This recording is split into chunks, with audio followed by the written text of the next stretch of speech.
Me llamo Nick Alford. He trabajado en el Área 51 la mayor parte de mi vida como médico especializado en especies alienígenas. Aún lo hago, aunque me trasladaron por mi propia seguridad. Mi trabajo consistía principalmente en mantener a los sujetos vivos, pero inconscientes. Asegurarme de que podíamos experimentar con ellos sin matarlos me parece cruel. Bueno, sí, estoy de acuerdo. Quiero decir, yo solía pensar así, pero no todas las especies vienen aquí en paz, y no todos los mensajeros están atrapados en el Área 51. Si eres uno de los escépticos, déjame detenerte ahí. No estamos solos en este universo, y ciertamente no somos la especie más inteligente y guerrera. A los humanos les gusta pensar que lo tienen todo. Tienen los recursos, tienen los medios, tienen las tecnologías, pero hay tantas cosas que están más allá de nuestra pequeña imaginación. Cuando se trata de tecnología alienígena, claro. Quiero decir, claro, hemos interceptado unas cuantas especies diferentes, desde alienígenas del tamaño de ese polvo, en la esquina de tu estantería, de ahí, hasta cosas que te harían estremecer al saber que existían. Y sin embargo, ninguna de ellas tuvo la capacidad de asustarme tanto como la que llamamos Doppel. Y antes de seguir, debo señalar que parece haber un gran concepto erróneo sobre lo que es el Área 51. Claro, Roswell, Nuevo México, fue el primer lugar donde Estados Unidos tuvo su propio sitio de choque extraterrestre y todo eso. Pero somos mucho más que eso. Después de Roswell, el Área 51 se convirtió en una especie de centro para pseudocientíficos y xenofans por igual. Las mentes más brillantes y oscuras de nuestro tiempo viven, respiran y estudian entre los muros del Área 51. No solo somos un centro de investigación sobre extraterrestres, sino una ciudad en miniatura de científicos, médicos y especialistas en xenobiología. Tenemos ingenieros que estudian las naves y otros medios de transporte. Tenemos médicos como yo, que están ahí para mantener vivas a las criaturas. Y tenemos a los científicos, los que experimentan, toman muestras, estudian, analizan. También tenemos expertos, lingüistas que, bueno, en realidad no tienen mucho que hacer, ya que mantenemos inconscientes a la mayoría de los sujetos, y la mayoría de los que no necesitamos mantener inconscientes no pueden o no quieren hablar con nosotros. El Área 51 también tiene su propia democracia. Tiene sus propias reglas, sus propias leyes. Y claro, la mayoría de ellas están tomadas del mundo real.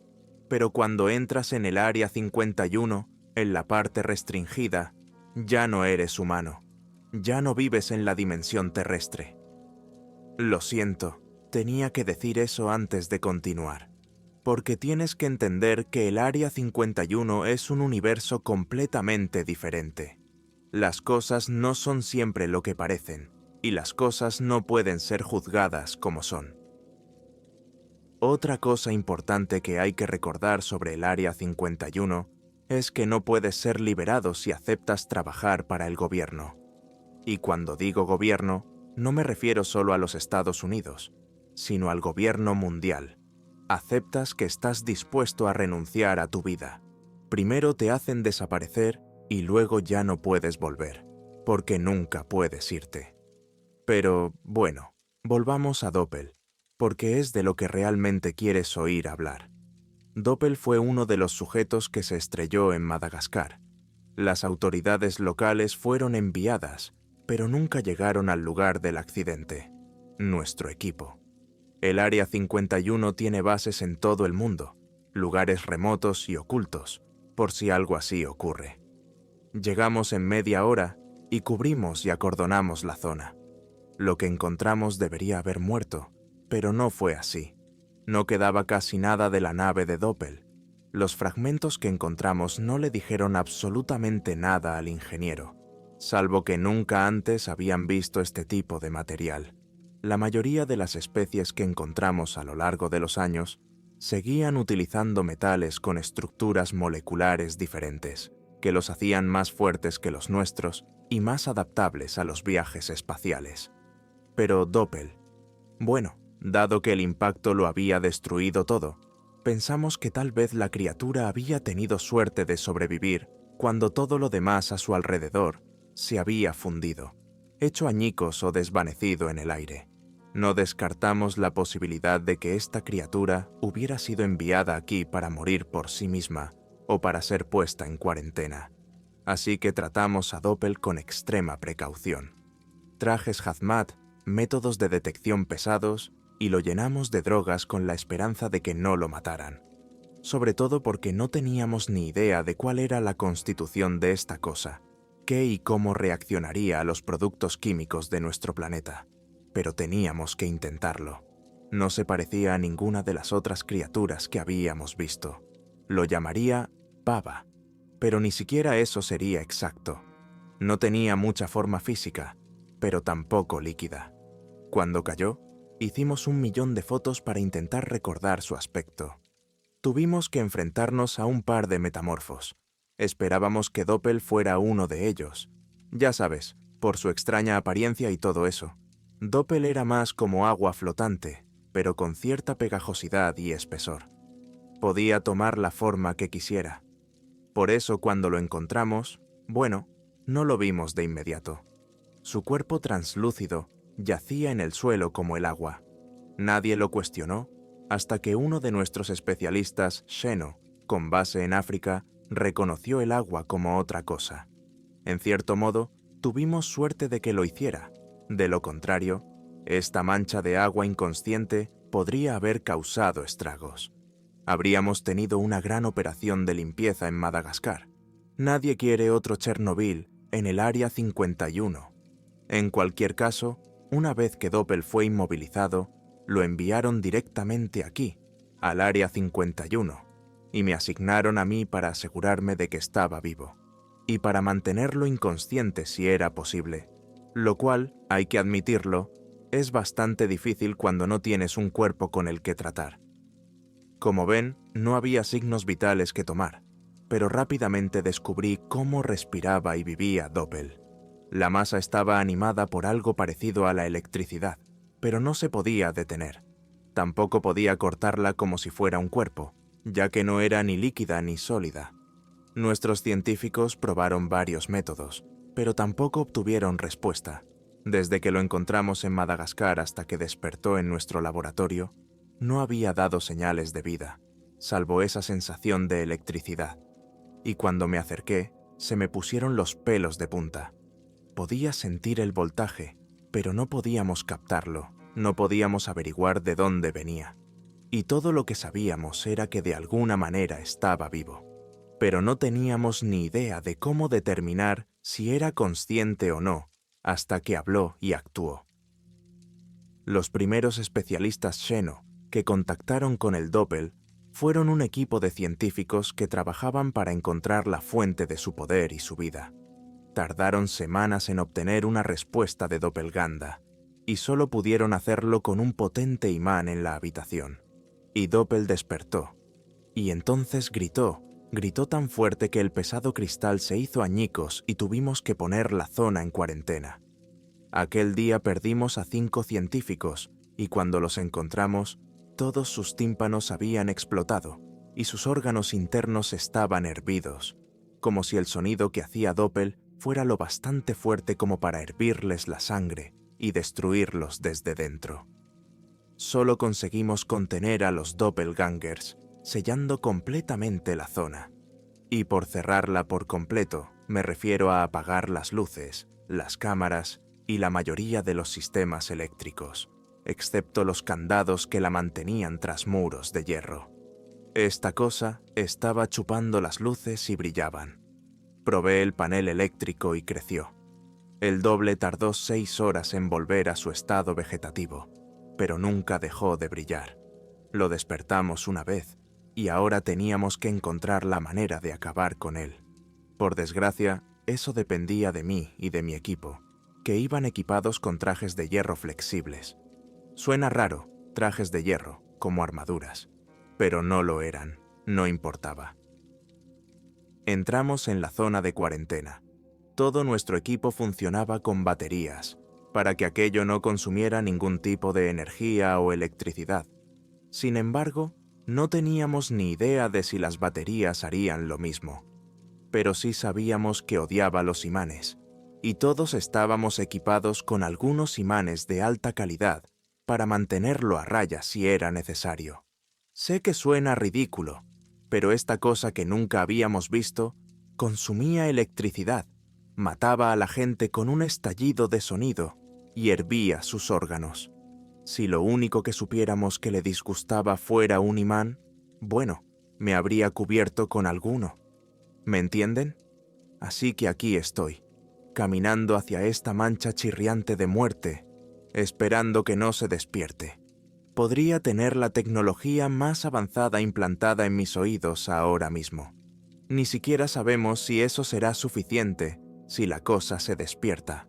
Cuanto más me acerco, más impaciente y preocupado estoy. Siento que me tiemblan las piernas, que se convierten en algodón bajo las rodillas, pero me obligo a dar un paso cada vez. Mi respiración es agitada y hace un calor de 1000 demonios con este traje.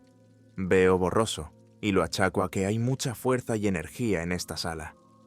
Giro la cabeza para ver a mis colegas, que se acercan lentamente a la masa que yace entre los escombros, y me digo a mí mismo, esto es todo, así es como voy a morir. Mi carrera va a terminar, mi vida va a terminar por culpa de esta mancha. Así que todos estábamos de pie cerca, a unos 30 centímetros de distancia de la doppelganger. Y no sé por qué, pero cuando miré a este pedazo de asesinato translúcido, pensé que era la cosa más hermosa que jamás había visto. Su forma brillaba con un azul pálido, y pude ver cómo inhalaba y exhalaba. A pesar de la falta de pulmones, o tal vez debido a ellos, era todo transparente. Parecía gelatina. No había estado en la nevera el tiempo suficiente para cuajar, y sin embargo, su poder era innegable. Me atrajo como una polilla a una llama. Intenté resistirme, pero al final no me importó. Fue entonces cuando hice algo que nadie había tenido el valor de hacer. Hasta entonces. Alargué la mano para tocarlo. Incluso me quité los guantes de Kevlar para hacerlo. Esa cosa podría haberme destruido con un solo grito. Y sin embargo, aquí estaba yo, tratando de acariciarlo como si fuera un gato. Los humanos se relacionan con todo. Estaba caliente. Era tan cálido y a la vez tan flexible. Sentí que podía enterrar mis dedos en él. Al principio me detuve porque no sabía si me dolería, pero luego pensé, si una caída no lo lastimaría, ¿cómo podría yo? Y así lo hice. Introduje los dedos en la masa y me encontré con una textura como ninguna otra. Podía sentir pequeños vasos que se doblaban para acomodar mis dedos a medida que se alejaban. En lugar de romperse, mis dedos se envolvieron en calor. Y cuando retiré los dedos, lo único que quedaba era un claro entumecimiento en las puntas de los dedos, como si no tuviera sangre. Los alcancé durante unos segundos. Intentaba succionar mi energía a través de mis dedos. Había que investigar más. Volví a sumergir los dedos y recordé haber visto las máscaras de mis colegas a mi lado. Corría un riesgo por las señales, pero estaba dispuesta a arriesgar mi mano y posiblemente mi vida. Algunos ya se habían perdido y yo estaba preparado. Si esta mancha quería o necesitaba mi vida y si podía darnos respuestas, estaba preparado. Lo que estoy a punto de decirte es toda la verdad y nada más que la verdad. No importa lo aterrador que suene, incluso si te niegas a creerme, esta es mi verdad. Doppel me habló, me dijo todo lo que necesitaba saber sobre ella, de dónde venía, qué quería, por qué la habían enviado aquí. Sentía que mis dedos se hacían más pequeños a cada segundo, pero el conocimiento que estaba reuniendo era razón suficiente para seguir adelante. Estaba dispuesta a perder la mano. Sentía una conexión tan fuerte con Doppel que no quería soltarla. Y no lo hice hasta que la oí gritar de nuevo. Y sin embargo, no me hizo daño. Vi a mis compañeros caer como moscas, la sangre manchando la parte delantera de sus viseras, mientras sus cerebros hervían en sus cráneos. Pero con mis dedos enterrados profundamente en el alienígena, yo era inmune. Y sabía que si sacaba los dedos, probablemente moriría como el resto. En sus gritos oí la respuesta a todo. Sabía exactamente por qué había sido enviado aquí. Como yo, estaba aquí para aprender. Y cuando me transfirió todo lo que sabía, se llevó consigo todo lo que necesitaba. Vi los cuerpos de mis compañeros convulsionando en el suelo, pero me dijo que no me moviera ni un milímetro, y así no lo hice. Observé con asombro y horror cómo cesaban las convulsiones y los gritos. Aquí no había ninguna cámara que funcionara. Nada que demostrara que lo que había sucedido había ocurrido de verdad. Era mi palabra contra la suya. Bueno, contra nadie. Como Doppel no podía hablar sin ser tocado, todos mis colegas estaban muertos. Y yo estaba vivo, aunque Doppel seguía gritando. Pero al final paró, y todo se volvió negro. Pero eso ya lo sabes, ¿no? Ya te han contado esa parte. Verás, te han contado cómo me encontraron a mí, cómo encontraron a los otros, cómo, cuando abrieron sus ataúdes de hierro, los encontraron igual que a los 5 científicos, con la sangre chorreándoles por las orejas, en abundancia, y signos visibles de que la sangre les hervía los órganos, vasos explotando por todas partes. Tú lo sabes, o no estarías aquí mirándome a través de este cristal, pero tú también eres una cara nueva, ¿sabes? No he visto una en mucho tiempo. ¿Dónde está Marty? ¿Dónde está Carl? Solían ser mis amigos. Ahora solo me miran con extrañeza. No importa cuántas veces cuente esta historia, cuántas veces repita mi nombre, mis credenciales, todo. Solo me miran de reojo. Me llamo Nick Alford. Se pronuncia Alford, como los coches. Estoy aquí frente a ustedes para decirles que están equivocados. Te he dado todo lo que necesitas saber para detenerlos. Van a venir y lo sabes. Entonces, ¿por qué me mantienes aquí cuando podría ser mucho más útil en el otro lado? Yo soy Nick, no Doppel. Nein, kein Doppel. Por favor, deja de llamarme así.